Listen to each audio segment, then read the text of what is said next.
Ok, du coup, nouvelle vidéo. La semaine est finie et il s'est passé des choses pas très très intéressantes et qui ne changent pas en soi ce que j'attends du dollar, du forex et tout. Mais on va continuer à faire des analyses toutes les semaines et voir ce que ça donne. Donc, on commence toujours avec le dollar en daily, puisqu'en weekly ça change rien. On a respecté le haut du fair value gap bearish là. Hop. Donc on est toujours bearish, comme je suis depuis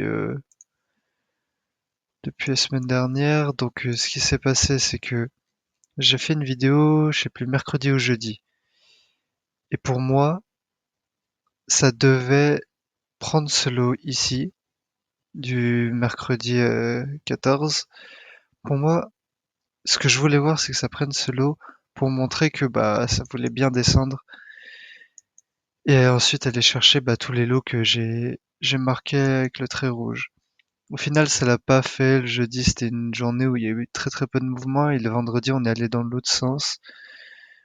Mais ça reste dans mon idée, hein. Je voulais pas que ça remonte vraiment dans le Fairvale Gap, ça l'a pas fait, mais c'est quand même remonté dans un premium de ce range. Hop, tu vois, ça a créé un premier high, puis ça l'a repris vendredi, donc ça a pris la liquidité au-dessus. En plus, ça allait dans les Fair Value Gap bearish ici. Donc en soi, mon bias, il a pas trop changé, mais c'est juste que bah comme tu peux voir là le jeudi, très peu de mouvement. Et le vendredi, le mouvement dans l'autre sens, ce qui est un peu normal hein, pour un vendredi, mais du coup pas de trade en soi. Et du coup, voilà, je descends 1 heure en 15 minutes, mais il n'y a pas trop de choses intéressantes. Il y a un modèle qui s'est passé vendredi, mais comme c'est pas avec mon bias, je l'ai pas pris. Mais tu vois ici, durant la session de Londres, on est descendu en dessous de la session asiatique. Les sessions asiatiques qui s'alignaient en fait avec les deux lots ici, créés le jeudi. Du coup, ça fait quoi? Bah, ça fait une sorte de, entre guillemets, support, donc il y a beaucoup de liquidité en dessous. Ça l'a pris. Une fois que ça l'a pris ici, c'est remonté, ça a cassé la structure du marché, puis c'est revenu dans ce petit fair value gap, pas en discount, comme je t'ai dit, dans les plus basses time frames, c'est pas si important. C'est revenu dans le fair value gap, du coup, après la cassure de structure du marché. Puis c'est grimpé, hein, puis haut de haut du jour qui a été marqué juste après ou pendant? Juste après la fermeture de la session, le London Close, quoi. Parce qu'en gros, la session d'ouverture pour le Forex, hein, ouverture de Londres, c'est 2 heures à 5 heures. Après 7 heures à 10 heures, c'est New York. Et 10 heures à midi, c'est le London Close. Et c'est pendant cette période de 10 heures à midi, heure de New York, que souvent tu vas voir les hauts et les bas de la journée, en gros. Sur le Forex, hein, je te parle. Du coup, ça, c'est un modèle que moi, j'ai pas pris parce que c'était pas dans mon bias. Mais s'il y a des gens qui s'attendaient à ce que ça remonte en haut, à chercher la liquidité et puis remonter dans un premium, bah, ça, c'est un modèle qui est tout à fait tradable et c'est pas bête hein, de trader ça. Mais du coup, pour mes attentes pour la semaine prochaine, c'est que bah on est dans un premium, on est passé dans un premium. On va voir ce que ça fait lundi. Il n'y a pas trop de news pour le dollar à part jeudi. Donc peut-être plus un mouvement entre bah, mercredi, jeudi et vendredi, lundi, mardi, peut-être que ça bouge pas trop, mais on verra. Ça risque de bouger pas mal peut-être le lundi matin, dès les ouvertures, souvent ça fait ça, parce qu'en ce moment le marché il est assez incertain et du coup il y a plein de gens qui passent des ordres les week-ends et les ordres ils s'activent tous le lundi matin dès l'ouverture quoi. Mais du coup voilà, comme ça a fait en fait lundi de la semaine dernière, tu vois. Du coup bah à voir en 1 heure. J'aimerais bien que ça prenne ce lot-là. hop, ça casse la structure du marché, hop. Peut-être ça crée un fair value gap, ça revient dedans, puis ça redescend.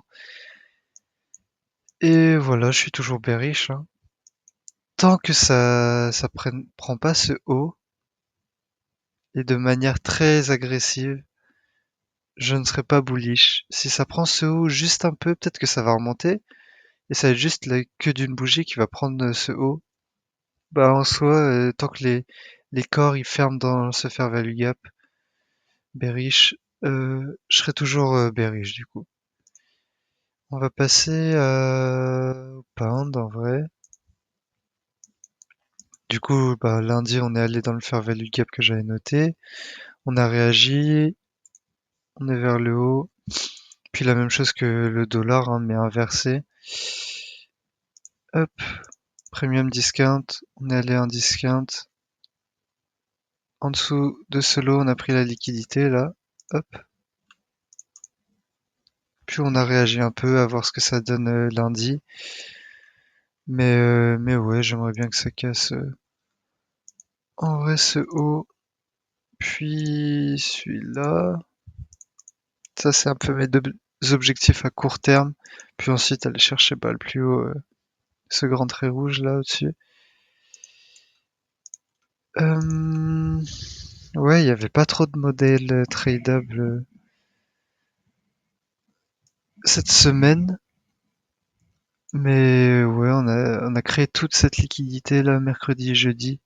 On a descendu en dessous, on l'a prise, on a réagi. Après, c'est la fin de semaine, donc normal que ça bouge pas tant que ça non plus. Donc à voir lundi, mardi et mercredi, il y a les taux d'intérêt du pound. Donc mercredi, on risque d'avoir beaucoup de mouvements sur le pound. Et à la suite de mercredi, comme ça débloque la liquidité. En plus, on a beaucoup de news le jeudi aussi. Mercredi, jeudi, j'attends à ce que ce soit les plus grosses journées de la semaine. Mais du coup, j'espère qu'elles seront vers le haut. Voilà. Du coup, ouais, petit discount normal. Et je m'attarde pas trop sur cette devise parce que l'euro, je trouve qu'elle est un peu plus claire et on pourra faire un peu plus d'analyse profonde dedans. Mais du coup, daily, bah, on est allé en discount. On n'a pas respecté le bas du fair value gap bullish. Mais comme on a réagi comme ça et que en 4 heures, bah, il y a des fair value gap là qui ont été respectés, et ben ça va, ça change pas pour moi le bias. Du coup là on est allé en discount, on a bien respecté le bas du fair value gap là où il y a le trait horizontal de mon curseur. On l'a parfaitement respecté. Hop. Et du coup, en fait ce qui s'est passé jeudi, et si on ajoute un peu mercredi, bah c'est que ce carré, tu vois, c'est un range et qu'on a pris un côté de la liquidité, le sell side. En plus, on allait dans un discount, donc bah, c'est comme toi. Maintenant que tu arrives à bien les repérer, c'est le modèle un peu classique, hein. On crée un range, on crée de la liquidité en premium, on la prend, on descend dans un discount en même temps, et maintenant on s'attend à ce que bah ça remonte, que ça prenne le haut du range, le haut du le haut du range qu'on a créé dans le premium, le haut du range complet, là, hop. Et pour moi, on va chercher ces doubles tops. Je les aime bien, j'aimerais bien qu'ils soient pris, puis au-dessus, toute cette liquidité là au-dessus. Et du coup, voilà, comme il n'y a pas grand-chose à dire, il n'y a pas de trade véritable que... Moi, j'ai pas pris de trade honnêtement en fin de semaine du coup. Et par contre, je vais rajouter, parce que je pense que c'est toujours intéressant, je vais rajouter la S&P 500 en analyse, parce que bah, les index, c'est c'est beaucoup plus propre le prix, ça prend beaucoup moins de temps, et du coup, pour apprendre à lire le prix, ou même pour le trader, hein, bah, c'est pas déconnant, et puis c'est toujours intéressant. Et en plus, je l'ai tradé jeudi. J'ai pris un trade, donc je vais l'expliquer. Du coup, là, on va passer en weekly. Ce qui s'est passé, c'est que, bah, vas-y, on va prendre en un mois. En un mois, on voit qu'on est descendu dans le petit fair value gap là, il y en a avant et il y en a après aussi. Mais je marque juste celui où il est retourné. En même temps, on a pris toute la liquidité là en dessous des lots. Faut bien comprendre que là, on est en bougie de un mois. Donc là, tout ce petit mouvement, il y a tellement de liquidité. En même temps, on est passé dans un discount. Je sais pas si on prend le lot ici, on est passé dans un discount. Ouais, tout pile. Tu vois, on est allé dans un discount. Hop, on a réagi. Et en weekly, bah c'est ça. En fait, c'est tout bête, mais c'est descendu de ouf. Juste après que Trump il soit rentré, je sais plus c'est quoi le mot, mais qu'il soit passé président en gros. Avec toutes ces taxes, avec tout, bah quand il y a un nouveau président, forcément le marché il est moins sûr, surtout que Trump il est assez, il prend des décisions assez radicales. Bref, du coup au début, bah les gens ils partaient du dollar très clairement. Ensuite, bah toutes les trucs des taxes et tout, il est revenu dessus de ouf. Genre avec la Chine, avec l'Angleterre et tout. Du coup, bah ça remonte un peu, hein. Et, euh, et du coup, tu vois que le prix il est beaucoup plus propre. C'est normal que ça faisait un range avant que Trump y rentre au bureau. Parce que bah moment incertain, juste tu crées de la liquidité et t'attends en gros la news pour que ça débloque la liquidité. Donc c'est tout le temps la même logique en fait. Et la news, bah c'était juste Trump, hein. Et du coup, 4 heures. Bah la structure actuelle c'est vraiment bullish. Genre tu peux pas être bearish sur ça. Pour moi, ça va très clairement chercher ce high. Pas forcément la semaine prochaine, hein, mais dans les semaines, voire les 2 3 mois qui arrivent. Et du coup, voilà. Je vais noter tous les fair value gap bullish, enfin la plupart. Et faut juste que tu observes. Peut-être fais pause, marque tous les fair value gap bullish de la semaine, hein. Là c'est lundi. Et regarde comment le prix a réagi par rapport à ces fair value gap. Moi je vais commencer à les noter. Et c'est pour ça que le prix, il est tellement plus propre sur l'index. Et peut-être que en ce moment, c'est peut-être plus intelligent de. Moi, je dis, regarde toujours les deux, regarde l'euro et le pound. Tu peux regarder les index aussi, hein. Celui-là, c'est pas dedans. On va pas le noter, c'est pas grave. Hop.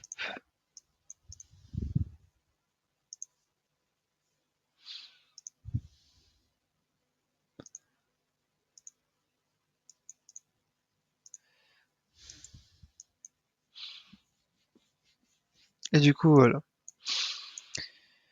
Bah, tu vois que la plupart sont respectés, hein. Les seuls qui ont, en soi, tu vois, ils ont pas vraiment été irrespectés parce que, bah, comme je t'ai dit, quand t'as plusieurs fair value gap qui se suivent. En vrai, si tu rentres là, ton stop loss, il est pas en dessous du fair value gap dans un premium. Il va être en dessous de là, et on n'est jamais descendu en dessous. On a continué vers le haut. C'est juste que c'est pas allé dans un fair value gap en discount, ce qui n'est pas vraiment grave, hein. Mais tu vois que la plupart ont été respectés, hein, s'ils ont été créés en discount. Donc tu vois bien que la tendance est vraiment haussière en ce moment. Et je vais descendre en 15 minutes. Et je vais t'expliquer vite fait. Non, attends, je vais rester en 1 heure juste pour t'expliquer un truc. Donc, les sessions pour les index sont différentes que sur le Forex. Les index, t'as la session de Londres entre 2 et 5 heures, heure de New York. Après, la session de l'après-midi, c'est pas 7 à 10 heures comme le Forex. La session de l'après-midi, c'est 8h30 à 11 heures, voire midi si t'as des news à 11 heures. Donc, 8h30 à 11 heures, c'est la session du matin pour les index. Et la session de l'après-midi, c'est 13 à 16 heures. Tu vois, entre 15 et 16, 17 heures, parce que le marché ferme à 17 heures sur les index, heure de New York, et ben c'est durant cette période que tu vas avoir, là on est bullish, donc tu vas avoir le haut de la journée. Et le bas de la journée, ça va être En vrai, soit la session de Londres, comme le Forex, mais ça peut aussi être la session du matin de New York, donc 8h30 à 11h. Du coup, là, si t'observes, le lundi, bon, comme d'habitude, ça monte direct. Le bas de la semaine, il a été créé dès l'ouverture. Enfin, le bas de la semaine, oui, mais de la journée aussi. Là, le bas de la journée, session de Londres. Et le haut de la journée, entre 13 et 15h, la session de l'après-midi de New York. Là, le haut de la journée, 16h, tout pile. Le mercredi, on n'a pas trop bougé, petit range. Tu vois bien que ça bouge pas du tout. Mais bon, le haut de la journée, session de New York, le bas, 14h, bon. Bas de la journée, session de Londres. Haut de la journée, session de New York. Durant l'après-midi, tu vois. Là, le bas de la journée, c'est ça. Ouverture de New York. Et fin de journée, 15h. 16h, ça descend pour clôturer la bougie de la semaine. Donc tu vois, c'est juste cette logique qui est tout le temps la même. Fin de journée, fin de semaine, c'est le haut de la bougie. Ou le bas, si t'es bearish. Mais du coup, on va descendre un peu plus. On va s'attarder sur... Ah oui, aussi une info plus en plus. La majeure partie du mouvement de la journée va tout le temps se faire entre 8h30 et 11h. Voire midi. Mais le plus gros mouvement de la journée, c'est entre 8h30 et midi. Et je vais le noter parce que moi j'ai pris un trade jeudi et je vais juste noter que, hop, je vais noter 8h30,